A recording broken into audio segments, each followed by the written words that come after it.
హల్లెలూయా. అమ్మ నీ కోసం ఎవరైనా ప్రాణం పెడతారా? ఎవరైనా పెట్టగలరా? అడుగు, ఒకవేళ మీ ఆయన్ని అడుగు. Praise the lord. అడుగు, ఒకవేళ నీ భార్యని అడుగు.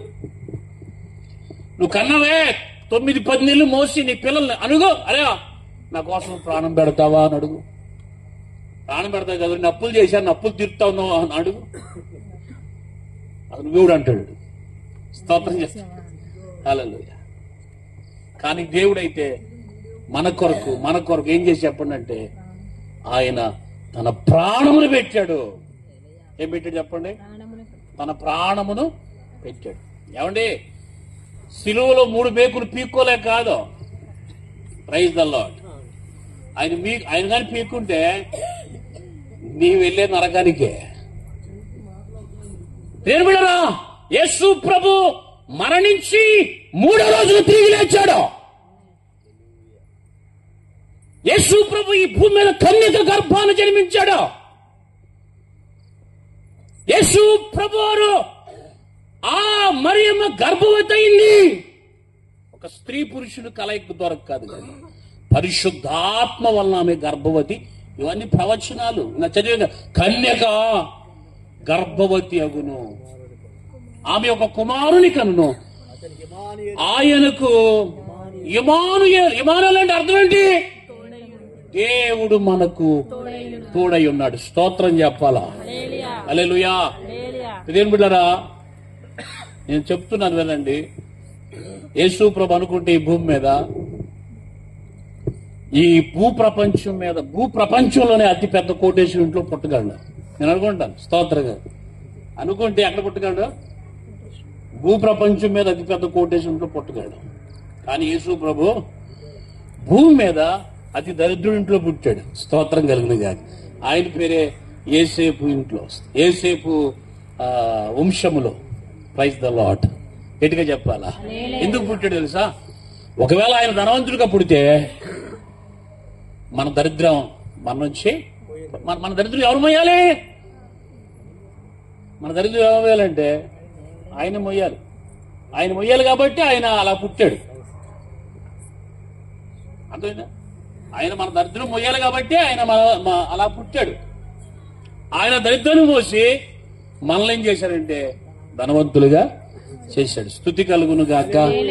గట్టిగా ప్రభుని స్తుతిద్దాం. కదా బైబిల్ చెప్పాను. నేను ముగింపులు వస్తున్నాను. బైబిల్ ప్రవచన గ్రంథం, మత్తయి సువార్త అంతా కూడా ప్రవచనాల గ్రంథం. ఈ ఇమానుయేలు గురించి, రక్షకుడి గురించి, మన పాపముల నుంచి విడిపించేవాడు ఆయనే, మన శాపముల నుంచి విడిపించేవాడు ఆయనే, మన రోగముల నుంచి విడిపించేవాడు ఆయనే, మన కష్టాలు మన నష్టాల నుంచి విడిపించేవాడు ఆయన. బైబిల్లో ఒకరు ఉంటారు, వాళ్ళ పేరేంటంటే ఈ మత్తయి సువార్త జ్ఞానులు కనిపించారు. వీళ్ళెవరని చెప్పండి? జ్ఞానులు. మనకి అక్కడ 2వ అధ్యాయంలో వాళ్ళు కనిపిస్తారు. మత్తయి సువార్త 2వ అధ్యాయంలో వాళ్ళు కనిపిస్తారు. మరి వీళ్ళ గురించి ఒక మాట చెప్పాలి. రాజు అయినటువంటి ఏరోదు దినముల యందు యూదా దేశపు బెత్లెహేములో యేసు పుట్టిన పిమ్మట తూర్పు దేశపు జ్ఞానులు యెరూషలేమునకు వచ్చి, యూదులు రాజుగా పుట్టినవాడు ఎక్కడున్నాడు? తూర్పు దిక్కున మేము ఆయన నక్షత్రమును చూచి ఆయన్ను పూజింపవచ్చితమని చెప్పిరి. హేరోదు రాజు ఈ సంగతి వినినప్పుడు అతనితో కూడా యెరూషలేము వారందరూ కలవరపడి, కాబట్టి రాజు ప్రధాన యాజకులను ప్రజలలో నుండి శాస్త్రులందరినీ సమకూర్చి క్రీస్తు ఎక్కడ పుట్టునని వారిని అడిగాను. స్తోత్రం గారు. ఎవరిని పిలితే చెప్పండి? శాస్త్రుల్ని, ప్రధాన యాజకుల్ని. ఎవరు అడిగారంటే రాజు గారు అడిగారు. ఏ రాజు? ఏ రోజు రాజు అడిగాడు. ఏమనంటే ఎవరు వచ్చారు ఇక్కడికంటే జ్ఞానులు వచ్చారంట. ఎవరైనా జ్ఞానులు ఎక్కడి నుంచి? తూర్పు దేశం నుండి జ్ఞానులు వచ్చారంట. వాళ్ళు 3 వచ్చారంట జ్ఞానులు. తూర్పు దేశం నుంచి 3 జ్ఞానులు వచ్చారంట. ఈ 3 జ్ఞానులు వస్తట వారు బంగారు సాంబ్రాణి బోళమును 3 తల ఒకటి తీసుకుని వచ్చారు. ఎక్కడికి వచ్చారంటే ప్రైజ్ ద లార్డ్. మీకు అర్థమైందా? గట్టిగా ప్రభుని స్తుతించాలి. దేవునికి మహిమ కలుగును గాక. ఎక్కడికి వచ్చారు వీళ్ళంటే, వీళ్ళు ఇక్కడ వాళ్ళు అడిగారు, యూదులకు రాజుగా పుట్టినవాడు ఎవరు అడిగారు? జ్ఞానులు అడిగారు. ఏ రోజు అంటాడు, నేను రాజు నేనున్నా ఇక్కడ. ఎవరు? నేను రాజుగా ఉంటూ ఇంకో రాజు ఎక్కడి నుంచి వచ్చాడు అని చెప్పి ప్రధాన యాజకులను శాస్త్రులను పిలిపించి క్రీస్తు ఎక్కడ పుట్టునని వారిని అడిగాను. అందుకు వారు యూదయ బెత్లహేములోనే యాలయనగా యూద దేశపు బెత్లహేమా, నీవు యూదా ప్రధానులు ఎంత మాత్రములు అల్పమైన దానివి కావు, ఇశ్రాయేల్ని నా ప్రజలను పరిపాలించు అధిపతి నీలో నుండి వచ్చును అని ప్రవక్త ద్వారా రాయబడి ఉన్నదనిది. స్తోత్రం కలుగునుగాక. జ్ఞానులు అంటే మన దృష్టిలో జ్ఞానులు అంటే ఎవరున్నానా? అలా కాదు. జ్ఞానవంతుడు మనం అంటాం చూడ, జ్ఞానవంతుడు అంటే తెలివైనోడు అని అర్థం. ఏంటిది? తెలివైనోళ్ళు. ఎవరంటుడు? తెలివైనోడు. ఈయన గురించి చరిత్ర ఏం రాయబడిందంటే, ఈ జ్ఞానులు ఎవరైనా రాయబడిందనంటే, ఈ జ్ఞానులు వీళ్ళు వైద్యులు వీళ్లలో ఉన్నారంట. ఆనాటి దినాల్లో మాంత్రికులు వీళ్ళలో ఉన్నారు, మెజిషియన్స్ వీళ్ళలోనే ఉన్నారు, వీళ్ళు శాస్త్రవేత్తలు వీళ్ళలోనే ఉన్నారు. వీళ్ళు ఏం చేసేవాళ్ళంటే, వీళ్ళు పంచభూతాలను ఆరాధించేవాళ్ళు. చెప్పండి, వీళ్ళు ఎవరిని ఆరాధించేవాళ్ళు? చెప్పాలి తల్లి. ఏ భూతాలని? పంచభూతాలంటే గాలి, నీరు, అగ్ని, భూమి, ఆకాశం. ఏంటంటారు? ఇది పంచభూతాలు. 5 నాన్న. వీళ్ళకున్న అలవాటు ఏంటంటే, ఒక మనిషి చనిపోతే ఆ మనిషిని ఏం చేసేవాళ్ళంటే, నుప్పులో పెట్టి కాలిస్తే నుప్పు అనేది అపవిత్రం అయిపోద్దని, ఒకవేళ గొయ్యి తీసి గోతులో పాతి పెడితే భూమి అపవిత్రం అయిపోద్దని, లేదు తీసుకెళ్లి అట్లా వదిలేస్తే గాలి అపవిత్రం అయిపోద్దని వీళ్ళు ఏం చేసేవాళ్ళంటే, ఒక ఎత్తైన పర్వతాలు నిర్మించి ఆ పర్వతాల మీదకి తీసుకువెళ్లి ఈ చనిపోయినటువంటి శవాన్ని అక్కడ పెట్టేవాళ్ళంట. నీళ్ల పడేస్తే నీరు, గాలి, అగ్నిలో వేస్తే అగ్ని, భూమిలో పెడితే భూమి, ఇట్లాగా అపవిత్రం అయిపోతాయి అని చెప్పేసి వీటిని ఏం చేసేవాళ్ళంటే, వీళ్ళు ఆ దేహాన్ని తీసుకెళ్లి ఆ పైన ఈ మనుషులు తినే రాబందులు ఉంటాయి కదా, ఆ రాబందులు వచ్చాట ఆ దేహాన్ని పీకు తినేసేయంట. అంటే ఇటు గాలి అపవిత్రం అవ్వకుండా, అగ్ని అపవిత్రం అవ్వకుండా, నీళ్లు అపవిత్రం అవ్వకుండా, ఈ భూమి అపవిత్రం అవ్వకుండా అట్లా వదిలేసేవాళ్ళట. స్తోత్రం చెప్తాం. పిల్లలు గమనించాలి, ఈ జ్ఞానులు వీళ్ళు ఆ సూర్య చంద్ర నక్షత్రాలను చూసి ఆ సమయాల్ని వాటిని చూసి ఆ సమయాల్ని జ్యోతిష్యాల్ని ఇలాగా వాళ్ళు చెప్తూ ఉండేవాళ్ళట. ఈ జ్ఞానుల యొక్క మిద్దుల పైన ఇలా ఇల్లుందా, ఆ ఇల్లుంది కదా, ఆ ఇంటి పైన ఎప్పుడూ కూడా 24 గంటలు అగ్ని మండుతూ ఉండేదట. ఏం మండుతుండేది తల్లి? అగ్ని మండుతూనే ఉండేది. ఎందుకని అంటే వాళ్ళకి అగ్ని కూడా వాళ్ళకి దేవుడు, దాన్ని అలా పవిత్రంగా భావిస్తూ ఉండేవాళ్ళు. Praise the Lord. హల్లెలూయా. వీళ్ళకి ఎందుకు అనిపించింది చెప్పండి ఒకసారి? నక్షత్రము తూర్పు వాళ్ళంట, తూర్పు దేశములో వీరికంట ఒక నక్షత్రం కనిపించిందంట. తూర్పు దిక్కున మేము ఆయన నక్షత్రము చూచి ఆయన్ను పూజించవచ్చాం. ఒక నక్షత్రం కనిపించిందంట పైన. ఎందుకంటే వీళ్ళంతా ఎంతసేపు ఇదే ధ్యాసలో ఉంటారు. వీళ్ళు వచ్చారంట. ఇది వాళ్ళు చెప్తున్న మాట ఏంటంటే, ఇప్పుడు ఈ చేస్తున్నావు కదా, ఇది కాదు సృష్టికర్త లోకరక్షకుడు లోకరక్షకుడు లోకరక్షకుడు మీ కొరకు పుట్టి ఉన్నాడు. స్తోత్రం కలుగునుగా. పుట్టి ఉన్నాడు. ఈ సృష్టిని కాదు, ఈ సృష్టిని సృష్టించిన సృష్టికర్త అయిన దేవుడు మీ కొరకు పుట్టి ఉన్నాడు చెప్పండి. ఆ తూర్పు దేశమున ఒక నక్షత్రము వారిని ఏం చేసిందంటే క్రీస్తు దగ్గరికి నడిపించిందండి. స్తోత్రం చెప్పండి. హల్లెలూయా. మీకు అర్థమవుతుంది. ఒక చివరి మాట చెప్తూ గుర్తుపెట్టుకోండి. తెలివైన వాళ్ళు చెప్పండి ఏంటి, వాళ్ళు తెలివైన వాళ్ళు ఏం చేశారు చెప్పండి తల్లి? బంగారు సాంబ్రాణి బోళం తెచ్చినారే ఇచ్చినారే. పాట విన్నారు కదా. వస్తే ఏం చేశారంటే వాళ్ళు ఒట్టి చేతులతో రాకుండా వారి వారి దేశముల నుండి విలువైనటువంటి బంగారు సాంబ్రాణి బోళం. సాంబ్రాణి దేనికి సాదృశ్యమో తెలుసా? నిత్యము కూడా దేవుని స్తుతించడానికి సాంబ్రాణి సాదృశ్యం.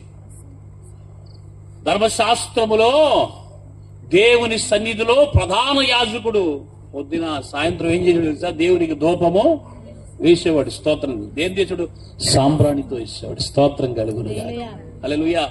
బోళము అనేది సుగంధ ద్రవ్యము లాంటిది, సువాసనతో నింపబడింది. బంగారం, విలువైన బంగారం తీసుకొచ్చి యేసు ప్రభుకి కానుకలుగా ఇచ్చి స్తోత్రం చెప్పాలా? ఏమండి, పూజించారంట, ఆయన పూజించారంట. గుర్తుపెట్టుకోండి. తెలివైనోడు ఏం చేస్తాడు చెప్పండి? దేవునికి ఇస్తాడు. చెప్పండి, ఏమి ఇస్తాడు? తెలివైనోడు. మనం చాలా తెలివి తక్కువ పనులు చేస్తున్నాం. ఏం చేస్తున్నారా? తెలివైనడు తెలివైన పని చేస్తాడు, తెలివి తక్కువడు తెలివి తక్కువ పని చేస్తాడు. స్తుతి కలుగునుగా. దేవునికి ఇచ్చి దేవుని కనపరిచారు వారు. వారు జ్ఞానులు, వారు తెలివైన వాళ్ళు కాబట్టి దేవుని కనపరిచారు. Praise the lord. దేవునికి ఇవ్వాలి. ఏమివ్వాలి? చెప్పా. దేవాలయం కన్నా ఈ దేవాలయం దేవుడికి కావాలి. ఆ దేవాలయం కన్నా ఈ దేవాలయం దేవుడికి కావాలి. ఈ దేవాలయం దేవుడికి కావాలని కోరుకుంటున్నాడు. స్తోత్రం. ఇది ఆయనకి మనం ఇవ్వాలి. స్తోత్రం కలుగునుగా. జ్ఞానులు ఏం చేశారంటే ఇచ్చారు. చెప్పండి, దేవుడు జ్ఞానులు ఏం చేస్తారు? తల్లి ఇచ్చారు.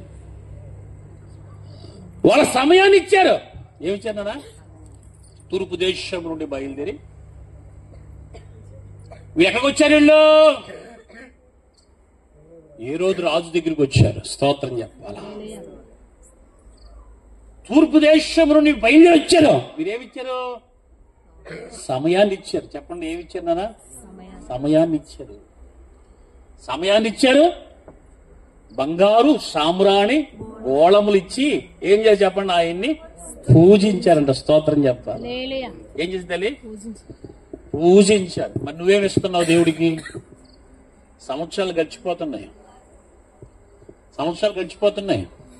Happy Christmas, happy Christmas, happy Christmas, happy Christmas. క్యాలెండర్లు గడిచిపోతున్నాయి. క్యాలెండర్లు తిరిగిపోతున్నాయి. 2024 వెళ్ళిపోతే 2025 వచ్చేస్తుంది. అర్థమైందా? ఈ దేహము దేవుని ఆలయము, దీని కొరకు యేసు ప్రభు వచ్చాడు. నువ్వు నశించిపోవడం దేవుని చిత్తము. అందుకే బాప్తిజం ఇచ్చావని అంటున్నాడు. ఇదిగో లోక పాప భారమును మోసుకుపోవడానికి వచ్చిన దేవుని గొర్రె పిల్ల. నశించడాన్ని వెతికి రక్షించడానికి ఆయన ఈ లోకమునకు వచ్చాడు. మన పాపముల నుండి మనల్ని విడిపించడానికి ఆయన రక్షకుడిగా వచ్చాడు. ఆయన పేరు యేసు. యేసు అంటే అర్థం ఏంటి తెలుసా? రక్షకుడు. స్తోత్రం కలుగును గాక. ఆఖరి మాట చదువుతాం. లూకాసు వార్తలో ఆఖరి మాట చదివి నేను ప్రార్థన చేస్తాను కదా. లూకాసు వార్త. స్తుతి మహిమ ఘనత ప్రభావములు దేవునికే కలుగును గాక. Praise the lord, praise the lord. లూకాసు వార్త 1వ అధ్యాయము 68వ వచనం. ప్రభువు అయిన ఇశ్రాయేలు దేవుడు స్తుతింపబడును గాక. ఆయన తన ప్రజలకు దర్శనమిచ్చి వారిని విమోచన కలగజేసెను. సేవకుడైనటువంటి దావీదు వంశమునందు మన కొరకు రక్షణ శృంగము అనగా మన శత్రువుల నుండి మనల్ని దేశించు వారి చేతిలో నుండి తప్పించి రక్షణ కలగజేసెను. దేవునికి స్తుతి కలుగును గాక. దీని గురించి ఆయన ఆది నుండి తన పరిశుద్ధల ప్రవక్తల నోట పలికించెను. ఆయన మన పితరులను కరుణించుటకును తన పరిశుద్ధ నిబంధనలు అనగా మన తండ్రినటువంటి అబ్రహాముతో తాను చేసినటువంటి ప్రమాణమును జ్ఞాపకము చేసుకున్నటకును మన శత్రువుల చేతిలో నుండి విడిపింపబడి మన జీవిత కాలమంతయు నిర్భయములై ఆయన సన్నిధిని పరిశుద్ధముగాను నీతిగాను ఆయన సేవింపను అనుగ్రహించుటకును ఈ రక్షణ కలుగజేశాను. స్తోత్రం కలుగు. గట్టిగా ప్రభుని స్తుతించాలి. ఈ మాటలు ఎవరు చెప్తున్నారు తెలుసా? జక్కయ్య గారు చెప్తున్నారు. ఎవరినన్నా? జక్కయ్య గారు ఎవరు? ఎలిజబెత్ భర్త. వీళ్ళిద్దరు ఎవరు అంటే మరియమ్మ గారికి బంధువులు. ఎవరు చెప్పండి? బంధువులు, చుట్టాలు. అటు మీకు అర్థమైనా? వీళ్ళకున్న రిలేషను చాలా అద్భుతమైన రిలేషన్. ఎలిజబెత్ ఎవరనంటే బాప్తిస్మమిచ్చు యోహానుకు తల్లి. ఈ జక్కయ్య ఎవరంటే బాప్తిస్మమిచ్చు యోహానుకి తండ్రి. Praise the Lord. హల్లెలూయా. మీకు అర్థమైంది చెప్పింది. వీళ్ళిద్దరు ఎవరు తెలుసా? వృద్ధులు. ఎవరంట? వృద్ధులు అంటే వీళ్ళకి వయసు అయిపోయిందంట. వయసు అయిపోయింది. పెద్ద చూసిన ముసళ్ళు అయిపోయారు. కానీ దేవుని యందు భయభక్తులు కలిగినటువంటి వారు, భక్తి కలిగినటువంటి వారు, దేవుని సన్నిధిలో చాలా నిందారహితముగా ఎదుగుతున్నటువంటి వారు వీరిద్దరు కూడా. ఒకరోజు జక్కయ్య గారు దేవుని మందిరంలోకి దూపం వేయడానికి వెళ్ళాడు. స్తోత్రం కలుగును గాక. ఎలాగని దేవుని దూత, ఏది తన పేరేంటి చెప్పండి? గబ్రియేలు దూత వచ్చేసింది. వచ్చే ఆయన కలిపి ఆయనతో మాట్లాడుతుంది. స్తోత్రం కలుగును గాక. అయ్యా మీ ఆవిడికి అర్థమవుతా? ఆయన నువ్వు యాహను పేరు ఎలా సాధ్యం? పెద్దలు అయిపోయాం, వయసు అయిపోయింది, ముసలు అయిపోయాం. స్తోత్రం కలుగు. దేవుడు ఇచ్చిన ఏ మాట కూడా నిరర్థకము కానేరదు. దేవుడు చెప్పినట్టు జరుగుతుంది. స్తోత్రం చెప్పాలి. బైబిల్ చదివితే దేవుడు చెప్పింది చెప్పినట్లుగా జరుగుతుంది. గుర్తుపెట్టుకోండి. బైబిల్ అంటే ఆషామాష అయింది కాదా? పరిశుద్ధ గ్రంథం అంటే ఆషామాష అయింది కాదా?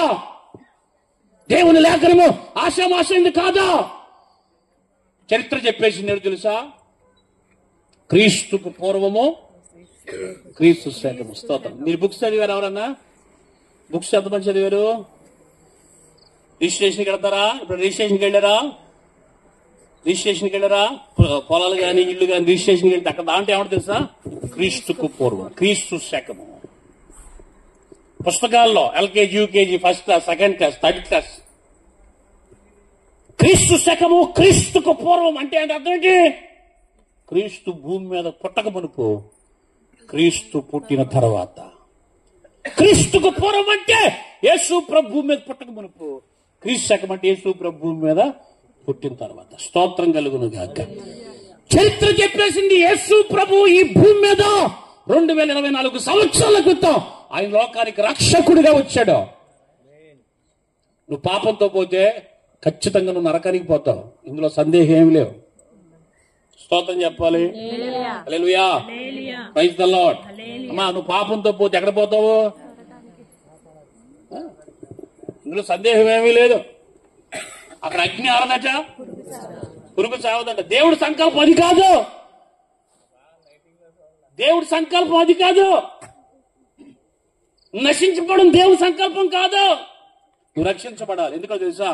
దేవుడు నిన్ను ప్రేమించాడు. ఇష్టపడి దేవుడు చేసుకున్నాడు. స్తోత్రం కలుగును గాక. నేను ఇష్టపడ్డాడు దేవుడు, నిన్ను ప్రేమించింది. నిన్ను దేవుడు ప్రేమించినట్టుగా ఎవరు ప్రేమించరు. దేవుడిని ప్రేమించాడు కాబట్టి ఆయన తన కుమారుడైన క్రీస్తుని లోకానికి పంపించాడు. గట్టిగా చప్పట్లు కొట్టాలా. ఆయన ప్రేమ ఏ ప్రేమ చెప్పండి? శాశ్వతమైన ప్రేమ. నాన్న ఏ ప్రేమ? నాన్న శాశ్వతమైన ప్రేమ, విడువని ప్రేమ, ఎడబాయిన ప్రేమ, నీ ఎడల కృప చూపుచున్న ప్రేమ, నీ మీద దయ చూపుచున్న ప్రేమ, నీ పైన వాత్సల్యము చూపుచున్న ప్రేమ, నీ పైన కరుణను చూపుచున్న ప్రేమ, నీ పైన జాలి చూపుచున్నటువంటి ప్రేమ, నీ పైన ప్రియమైన బిడ్డలారా తనున్నతమైన కృపను చూపించిన ప్రేమ. స్తోత్రం చెప్పాలి. హల్లెలూయా. ఇది ఎలా సాధ్యం అన్నాడండి? ఎవరు అన్నాడు? నోట్లో స్వరం అయిపోయింది. స్తోత్రం. హల్లెలూయా. ఇది ఎలా సాధ్యం అంటే పెద్దసి వచ్చేసి ముసళ్ళు అయిపోయారు. పుట్టే అవకాశం అయితే లేదు. నిజంగా దేవదూత వచ్చింది, అయ్యా అదిగో నీ భార్య గర్భవతి అవుతుంది, కొడుకు పుడతాడు, ఆయనకి యాహోను పేరు పెట్టు, దేవుని మార్గం సిద్ధపరచడానికి ముందుగా వస్తున్నాడు అని చెప్పగానే నేను ముసలుడైపోయి ఇది సాధ్యమా అన్నాడు. అంతే, నోరు అయిపోయింది. స్తోత్రం చెప్పాలి. ఏమైపోయింది? ఏమండి, మనుషుడును నీకు సాధ్యం కావచ్చు, దేవునికి సమస్తమును. ఎప్పుడు కూడా మనం అనకూడదు, ఎప్పుడు ఏ మాట అనకూడదు, ఇది సాధ్యమా అని మనం ఎప్పుడు మనం అమ్మ దేవుడికి సమస్తం. నీ రోగాన్ని తీసివేయడం ఆయనకి సాధ్యం, నీ బంధకాలను తొలగించడం ఆయనకి సాధ్యం. ఆయనకి సాధ్యం కాదంటే ఏది లేదే. స్తోత్రం చెప్పాలి. నమ్ముట నీ వల్ల అయితే నమ్మువానికి ఇది ఎలా సాధ్యం అన్నాడు. అంతే, కంఠస్వరం ఆగిపోయింది. అంతే. స్తోత్రం. ఇంటికి వెళ్ళి చూశాడు, తన భార్య గర్భవతి అయిపోయింది. స్తోత్రం కలుగుతుంది. గర్భవతి అయింది. నెలలు నిండిపోయినాయి. చక్కగా సిగ్గేసిపోయింది. పెద్ద వయసు వచ్చేసింది కదా, సిగ్గేసిపోయి బయటికి రాకుండా ఇంట్లోనే ఉండిపోయింది. వయసు వచ్చేసింది, టైం వచ్చింది, డెలివరీ కూడా అయిపోయింది. యాహోను గారు పుట్టేశాడు. ఈ బారసాలు పెట్టారు. స్తోత్రం చెప్పాలి. ఏం పెట్టారు? బారసాలు. పేరు పెట్టాలి కదా. అందరు చుట్టపక్కల అందరూ వచ్చేసారు, చుట్టాలు అందరూ వచ్చేసారు. వచ్చి కూర్చున్నారు. కూర్చున్నగానే ఏం పేరు పెట్టాలి ఆలోచన చేస్తున్నారు. వాళ్ళ నాన్న అడగండి అనే బతికి ఈయనేం చేయాలంటే ఒక పలక మీద రాశాడు, యాహోను అని రాశాడు. స్తోత్రం చెప్పండి. యాహోను అని రాశాడు. అని రాయగానే యాహోను అని ఆమె చెప్తుంది, యాహోను పేరు పెట్టండి అంటుంది. ఎవరు? ఎలిజబెత్. వాళ్ళందరూ అంటారు, యాహోను పేరు మా చుట్టాల్లో ఎవరోకే లేదే. స్తోత్రం. వాళ్ళ అమ్మ అంటుంది, ఎవరో ఎలిజబెత్ గారు, యాహోను పేరు పెట్టండి అంటే యాహోను పేరు వాళ్ళ నాన్నకు గాని, మీ నాన్నకు గాని, వాళ్ళ నాన్నకు గాని, చుట్టాల్లో గాని, పక్కల్లో గాని ఎవరికి లేదు. ఎక్కడి నుంచి ఎవరి పేరు ఇది అనగానే ఇప్పుడు ఎవరి దగ్గర తీసుకెళ్ళారంటే ఇప్పుడు యాహోను గారి దగ్గర తీసుకెళ్ళారు. ఎవరి దగ్గరికి? జక్కరయ్య గారి దగ్గర తీసుకెళ్లి, అయ్యో మీ అబ్బాయికి ఏం పేరు? యాహోను ఏం పేరు పెట్టండి చెప్పను గారు. ఆయన రాశాడు ఏంటంటే యాహోను అన్నాడు. చెప్పండి. స్తోత్రం చెప్పండి. యాహోను అనగానే తన కంఠ స్వరం ఇప్పబడింది. స్తోత్రం చెప్పండి. అప్పుడు ముయ్యబడిన స్వరం ఇక్కడ తెరవబడింది. ఇక అప్పుడు ప్రవచించడం మొదలు పెట్టేది. స్తోత్రం చెప్పండి. ప్రవచించడం మొదలు చదివే కదా, అది ప్రవచించడం మొదలు పెట్టాడు. స్వరం ఎత్తి ప్రవచించడం మొదలు పెట్టాడు. యాహోను జక్కరయ్య ప్రవచించడం మొదలు పెట్టాడు. దేవునికి స్తుతి కలుగును గాక. బిగ్గరగా దేవుని స్తోత్రం. ఒక 6 నెలలు ముందు పుట్టాడు. ఎందుకు పుట్టాడు చూసి? యాహోను దేవుని మార్గమును సిద్ధపరచడానికి, ఆయన మార్గమును సరళం చేయడానికి, ఎత్తు పొలాలు సరళం చేయడానికి, వంకర టింకర్ని సరి చేయడానికి పుట్టాడు. స్తోత్రం కలుగును గాక. మండుతుండేవాడంట. స్తోత్రం చెప్పండి. ఎలా ఉండదు తల్లి? యాహోను ఎప్పుడు కూడా మండుతూ ఉండేవాడంట. స్తోత్రం కలుగును గాక. బైబిల్ ఉంటది, నీ ఆత్మ ఆర్పణీయక మంటలేదు. ప్రార్థన మంటలేదు మనలో. స్తోత్రం చెప్పాలా? వాక్యం అనే మంటలేదా? భక్తి అనే మంటలేదా? నామకార్థం. ఏంటి తల్లి? నామకార్థం. మన క్రైస్తవ నామకార్థం లేదు. స్తోత్రం చెప్పాలా? హల్లెలూయా. దేవుడు నామకార్థమైన భక్తిని ఒప్పుకోడు. దేవునికి స్తుతి కలుగును గాక. వేషధారులు దేవుడు సహించడు. దొంగల్ని దేవుడు సహించడు. తాగుమోతుల్ని, తిరుగుమోతుల్ని క్షమిస్తాడు. సహించడు ఆయన. స్తోత్రం చెప్పు. ఆయన క్షమిస్తాడు. అదేరుకు క్షమిస్తాడు. నీ పాపాన్ని ఆయన భరిస్తాడు. నీ పాపం నుండి విడిపిస్తాడు. స్తోత్రం కలిగి కానీ సహించండి అన్న స్తోత్రం చెప్పాలా, గట్టిగా ప్రభుని స్తుతించాలి. ఈ దేహము దేవుని ఆలయం ఇదే. దీన్ని చెరిపితే దేవుడు ఒప్పుకోడు. దీన్ని చెరిపితే దేవుడు వాళ్ళని చెరిపేస్తాడు. దేవుని స్తుతి. ఇది మంచిది కాదు. మన కొరకు ఎవరు పుట్టి చెప్పండి? 2024 సంవత్సరాల క్రితం రక్షకుడు మన కొరకు పుట్టాడు. ఆయన పేరే ప్రభు అయిన యేసు. దేవునికి ఆయన మనల్ని ప్రేమించి, ఏ ప్రేమనా? శాశ్వతం. ఇది ఇది ఏ ప్రేమ? దేవుడి ప్రేమ శాశ్వతమైన ప్రేమ. స్తోత్ర కలిగిన 17-18 సంవత్సరాల క్రితం నా జీవితం కూడా లోకంలో నడిచిపోయింది. భయంకరమైన జీవితం, త్రాగుడు, తిరుగుడు, నా ఇష్టానుసారంగా, నెమ్మది లేని జీవితం. హల్లెలూయా. సృష్టికర్తను మర్చిపోయి మేము సృష్టిని పూజించడం మొదలు పెట్టాం. నా పేరు అసలు పేరు కృష్ణ. స్తోత్రం చెప్తాను. నా పేరు అయిపోయి నేను కర్ణాటకలో పుట్టి పెరిగమ్మా. నేను ఇక్కడ కాదు పుట్టింది, మా సొంత ఇదే పామా దగ్గరే, కానీ ఇది కర్ణాటకలో పుట్టి పెరిగా. నా చుట్టూ ఉన్న వాళ్ళందరూ కూడా సృష్టికర్తలు కాదు, సృష్టిని పూజించేవాళ్ళు.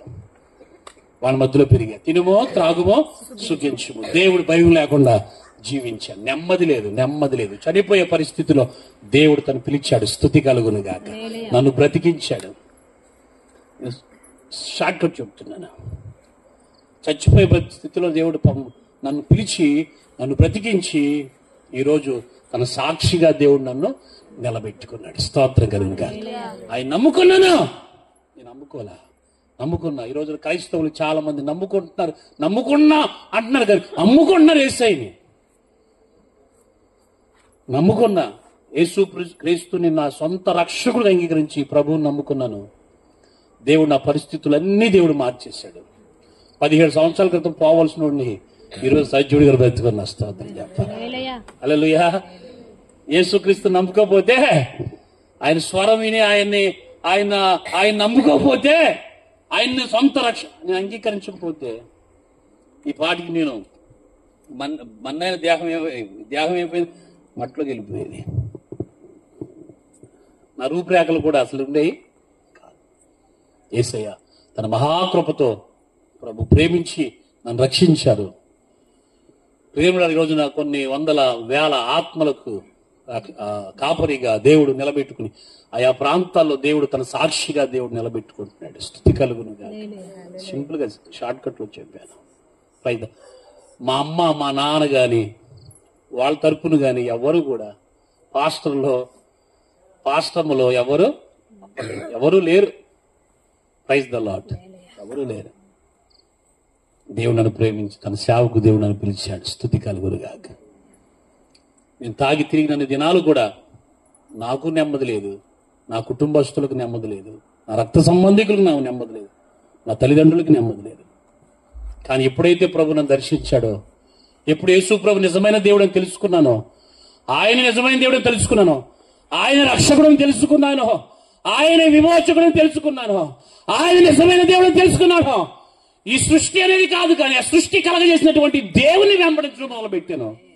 ఈరోజు నా జీవితాల్లో దేవుడు ఎన్నో అద్భుతాలు చేస్తూ ఎంతో అద్భుతంగా దేవుడు నన్ను నిలబెట్టాడు. స్తుతి కలుగును గాక. ఆ సాక్షి నేనేం చెప్పుకోవచ్చు. యేసు రక్తమే జయం. Praise the lord. దేవునికి మహిమ కలుగును గాక. నా ప్రియదేవుని బిడ్డారా, యేసు క్రీస్తు మన అందరి కొరకు ఆయన ద్వారాగా మాత్రమే మన పాపాల నుండి, మన శాపాల నుండి, మన దరిద్రం నుండి నీ హృదయపూర్వకంగా యేసయ్యా నా హృదయాన్ని నీకు ఇస్తాను ప్రభువా, నా హృదయాన్ని నీకు ఇచ్చేస్తాను, ఇక నుంచి నా జీవితంలో నీకు మాత్రం చోటిస్తాను. ఈ లోకానికి, లోక వ్యసనాలకి, లోక ఆలోచనలకి, లోక సిద్ధాంతాలకి, లోక ఆచారాలకి నేను నా జీవితంలో చోటును ప్రభువా, నీకే చోటిస్తాను ప్రభు. నువ్వు మనస్ఫూర్తిగా ప్రార్థన చేయి. నీ జీవితంలో నీకు అడ్డంకుగా ఆటంకంగా ఉన్న ఏ సమస్యనైనా యేసు ప్రభు ఇట్టే తీసేస్తాడు. యేసు రక్తమే జయం. హల్లెలూయా. మనం చాలా మంది ప్రభు నోటితో స్తుతిస్తున్నాము కానీ కదా, దేవునికి మన హృదయాన్ని మనం ఇవ్వట్లేదు. గమనించండి. దేవునికి నీ హృదయంలో నివసించాలని యేసు ఈ లోకానికి వచ్చాడు. ఆయన మరణించాడు. ఆయన తిరిగి మృతిని గెలిచి తిరిగి లేచాడు. ఇంకో మాట చెప్పి గుర్తుపెట్టుకోండి. ఆఖరి మాట, ఆయన మరలా రాబోతున్నాడు. మళ్ళా రాబోతున్నాడు. ఒకసారి వచ్చాడు. ఎలా వచ్చాడు చెప్పండి? గొర్రె పిల్లలాగా వచ్చాడు. ఎలా వచ్చేది వెళ్ళి? ఈసారి గొర్రె పిల్ల రాడు. ఇలా ఇప్పుడు ఎలా వస్తాడంట? యూదా గోత్రపు సింహములా వస్తాడంట. ఎలా వస్తాడు? యూదా గోత్రపు సింహం. ఈసారి గొర్రె దగ్గరికి వెళ్ళి గొర్రె దగ్గర మూతి దగ్గర మూతి పెట్టి దాంతో ఆటలాడొచ్చు. కానీ సింహం దగ్గర ఆడతామా? హృదయానికి ఇచ్చినోడికి ఆయన సింహం కాదు. ఆయన హృదయం ఇచ్చినోడికి ఆయన సింహం కాదు. ఎందుకో తెలుసా? ఆయన సింహం అయితే మనం కూడా సింహం పిల్లలు అయిపోతాం. స్తోత్రం. ఆయనకు హృదయం ఇవ్వనుడు, వాడికి ఆయన సింహంలా అయిపోతాడు. స్తోత్రం కలుగును. గొర్రె పిల్ల దగ్గర మూతి పెట్టినట్టు సింహం దగ్గర పెడితే ఏమవుతుంది తల్లి? చెప్పాలి. తెలీదా మీకు? గొర్రె పిల్ల దగ్గర మూతి పెట్టినట్టుగా సింహం దగ్గర మూతి పెడితే ఏమవుద్ది? ఈ తలకాయి యేసు రక్తమే చేయ. స్తోత్రం కలుగును. ఈసారి వస్తున్నట్ట యోధా గోత్రపు సింహంలా వస్తున్నట్ట. ఈసారి కరుణ, కటాక్షం, జాలి, దయ అనేది ఇక తర్వాత ఇక ఉండదు. ఇక స్తోత్రం చెప్పండి. ఇదే సమయం, ఇదే మిక్కిలి అను.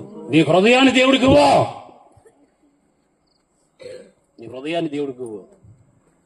అదే నిన్ను నీలోండి దేవుడు కోరుకుంటున్నాడు. జ్ఞానులు వచ్చారు. ఏమిచ్చారు చెప్పండి? బంగారు సామ్రాణి సమయాన్ని ఇచ్చారు. విలువైనవి దేవుడికి ఇచ్చి దేవుడిని కనపరిచారు. స్తుతి కలుగునుగా. నీ జీవితంలో దేవుడికి చోటు, నీ బ్రతుకును దేవుడు మారుస్తాడు. ఇదే హ్యాపీ క్రిస్మస్. ఇదే హ్యాపీ క్రిస్మస్. ఇదే హ్యాపీ క్రిస్మస్. ఏంటిది? నీ హృదయాన్ని దేవుడికి ఇవ్వడమే హ్యాపీ క్రిస్మస్. దేవుడు హృదయం ఇవ్వకుండా లోకానికి ఇచ్చి హ్యాపీ క్రిస్మస్. హల్లెలూయా. ఇదే నోడితో బూతులు, ఇదే నోడితో ఆబద్ధం, ఇదే నోడితో కుళ్ళు, కొత్త తప్పు మాటలు, అసూయ మనసు ఉంచుకుని నువ్వు హ్యాపీ క్రిస్మస్ అన్నా నీ బ్రతుకంత హ్యాపీగా ఉండదా? ఎవరికి హ్యాపీ క్రిస్మస్ తల్లి? రక్షింపబడిన వాడికి హ్యాపీ క్రిస్మస్. చెప్పాలా? స్తోత్రం. దేవతతో చెప్పింది గొర్రెలు కాపరి ఏమని? దావీదు పట్టణమందు నేడు రక్షకుడు సర్వోన్నతమైన స్థలములలో దేవునికి మహిమయు, ఆయనకిష్టులైన ప్రజలకు భూమి మీద సమాధానం. సమాధానం, సమాధానం. స్తుతి చెప్పండి గట్టిగా. ఆయనకి ఇష్టలైన ప్రజలు. ఎవరిష్టలైన వాళ్ళు? ఎవరిష్టలైన వాళ్ళు తల్లి?